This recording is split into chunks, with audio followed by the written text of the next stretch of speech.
وبعدين انا من حقي ان انا اكون مع الحزب الوطني. الله، هو انا لازم اكون ضد الحكومه؟ يعني مش فاهم، يعني هو انا لازم اكون وطن عشان ابقى في المعارضه؟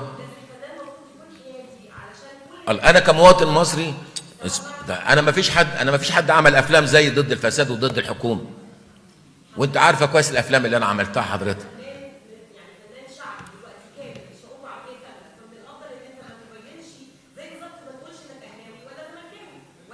والله كل واحد حر، انا اهلاوي، انا بعد ان انا اهلاوي. ها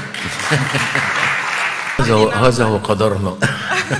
انا ساعات اقرا مفيده، اقرا حاجات عن الفيلم بيكتبوها النقاد، لا في دماغنا ولا في دماغ الكاتب ولا في دماغ المخرج اللي احنا نعمل ده خالص، احنا اللي صانعين الفيلم. انا عارفه. ساعات اقرا حاجات لبعض النقاد يقولوا يعني بيفسروا حاجات ما هوش في دماغنا خالص نهائي، فمش هنرد ومش هنسال. يعني هو العمل في النهايه، انا في افلام ليا يعني بتتعرض في التلفزيون دلوقتي معموله من سنوات كتيره، والجيل الجديد بيتفرج عليها، ما بيقعدش يفكر بقى الكتاب ده اتقال عليه ايه، مع احترامي معلش انا اسف، يعني ما بيفكرش ده اتقال عليه ايه.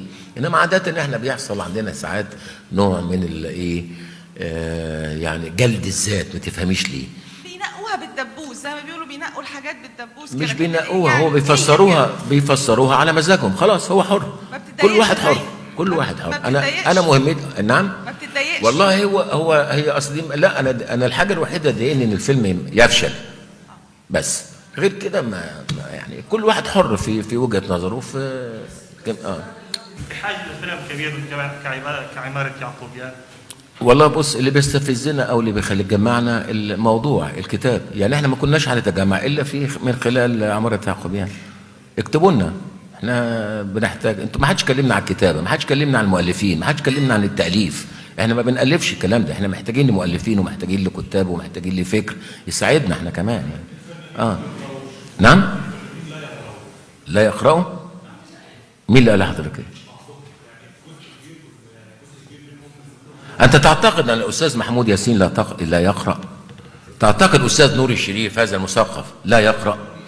تعتقد أن دريد لحام هذا المثقف العربي الكبير لا يقرأ؟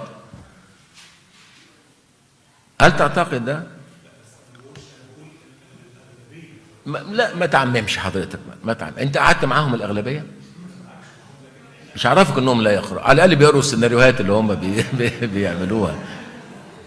إحنا نتاج ثقافي كبير في مصر، والمسألة ما تنفصلش، ما فيش ممثل كويس جاهل، وحتى لو ما كانش فيه قراءات كثيرة للممثل ولكنه عنده موروثات قديمة جواه بتساعده كتير جدا جدا. أنا كانت أمي